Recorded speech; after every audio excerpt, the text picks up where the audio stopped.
Hai semua, salam sejahtera sekali lagi kepada semua pelajar. Jadi untuk hari ini kita masih lagi berada dalam bab 1, yaitu berkaitan dengan skala dan juga jarak. Dan untuk kelas sebelum ini kamu sudah belajar berkaitan dengan skala, yaitu apa itu skala dan juga apa jenis-jenis skala, yaitu ada skala lurus, ada skala penyata, dan juga ada skala pecahan wakilan. Oke, jadi untuk hari ini kita akan masuk dalam 1.2 yang berkaitan dengan jarak. Oke, jadi cikgu rasa mungkin kamu sudah ada dalam kepala kamu apa yang dimaksudkan dengan jarak. Jadi kita akan tengok apa itu jarak. Jarak adalah ukuran jauh di antara satu tempat dengan satu tempat yang lain. Oke, jadi contoh daripada rumah kamu ke sekolah, oke, itu dipanggil sebagai jarak. Oke, yang penting daripada satu tempat ke tempat yang lain itu sudah dipanggil sebagai jarak. Jadi jarak ini terbahagi kepada dua. Oke, jarak yang pertama adalah jarak mutlak. Apa itu jarak mutlak? Jarak mutlak adalah jarak yang dinyatakan dalam unit seperti meter atau kilometer. Maksudnya jarak mutlak adalah jarak tetap dan tidak berubah. Oke, maksudnya tetap dan tidak berubah ini contoh. Oke, jarak sekolah daripada rumah si Abu ialah, oke, contoh yang paling mudah yang macam tadi cikgu cakap, jarak daripada sekolah dengan rumah si Abu adalah 10 km. Jadi jarak itu adalah tetap dan tidak akan berubah.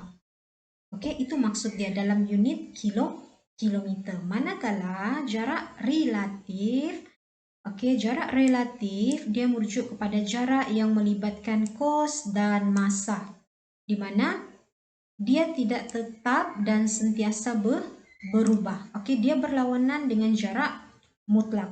Jarak mutlak tadi dia tetap dan tidak berubah, manakala jarak relatif adalah yang tidak tetap dan berubah-ubah. Contoh dari segi kosnya, macam tadi cikgu cakap, daripada rumah Abu ke sekolah 10 km. Tetapi kalau dia guna bas, tambang dia contoh adalah RM1. Tetapi kalau dia naik basikal, si Abu naik basikal ke sekolah, dia tidak perlu kos, free sahaja. Oke? Kalau dari segi masa pula, contoh, oke, dari segi masa, apabila si Abu ke sekolah, dia menggunakan bas, masa yang diambil adalah 10 menit. Tetapi kalau dia naik basikal, oke, mungkin masa yang perlu diambil adalah lebih lama, contoh 15 menit. Oke, boleh nampak kan perbezaan dia? Apa maksudnya yang tidak tetap dan berubah-ubah? Oke? Kita tengok yang di bawah lagi untuk lebih memudahkan kefahaman kamu ya. Bagaimana jarak mutlak dan juga jarak relatif ini dapat ditentukan berdasarkan ini. Ini jadwal. Oke, kita tengok jadwal ini. Cikgu kecilkan ya.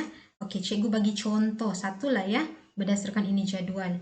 Oke, perhatikan jadwal 1.1 yang menunjukkan perbezaan antara jarak relatif berdasarkan jarak mutlak yang berbeza mengikut kos dan juga masa. Oke, cikgu bagi satu contoh sajalah ya. Oke, kita ambil rumah si Adeline. Oke, rumah si Adeline ini adalah sekolah. Oke, mana si Adeline? Oke, ini kita tengok Adeline. Oke, rumah Adeline ke sekolah, jarak mutlak dia, maksudnya jarak yang tetap dia adalah 5 km.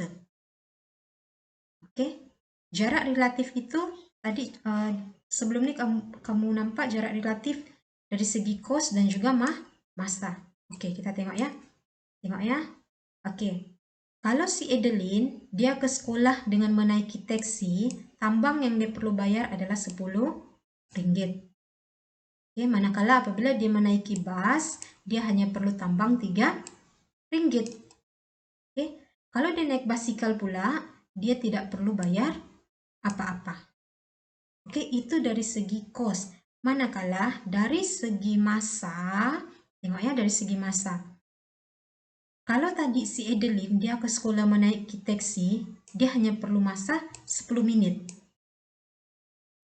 Manakala apabila dia naik bus, dia naik bus, masa yang dia perlu ambil adalah 20 menit. Oke, mungkin bus sekolah itu terpaksa berhenti untuk mengambil kawan-kawan dia yang lain. Jadi dia memerlukan masa yang lebih lama. Manakala apabila dia naik basikal, masa yang dia perlu ambil lagi lama, yaitu 40 menit baru dia sampai ke sekolah.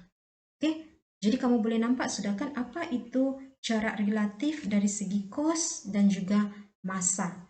Jadi kesimpulan yang cikgu boleh bagi di sini, untuk jarak relatif dari segi kos dan juga masa, dia bergantung, jarak itu memang tetap sudah tidak berubah, tetapi jarak relatif yang berubah dari segi kos dan juga masa mengikut apa yang digunakan, untuk sampai ke sesuatu tempat tersebut. Kalau kegunaan yang diguna ataupun kendaraan yang diguna itu lebih cepat sampai, maka masa yang digunakan adalah singkat. Tetapi kalau dia menggunakan pengangkutan yang memerlukan lebih banyak tenaga, contohnya dia menggunakan basikal ataupun berjalan kaki, masa yang digunakan adalah semakin lama. Semakin panjang. Jadi, cikgu harap kamu boleh nampaklah perbezaan di antara jarak relatif dan juga jarak mutlak ya. Jadi, itu sahaja untuk hari ini. Untuk 1.3, kita akan sambung pada kelas akan datang nanti ya. Oke, itu sahaja. Thank you.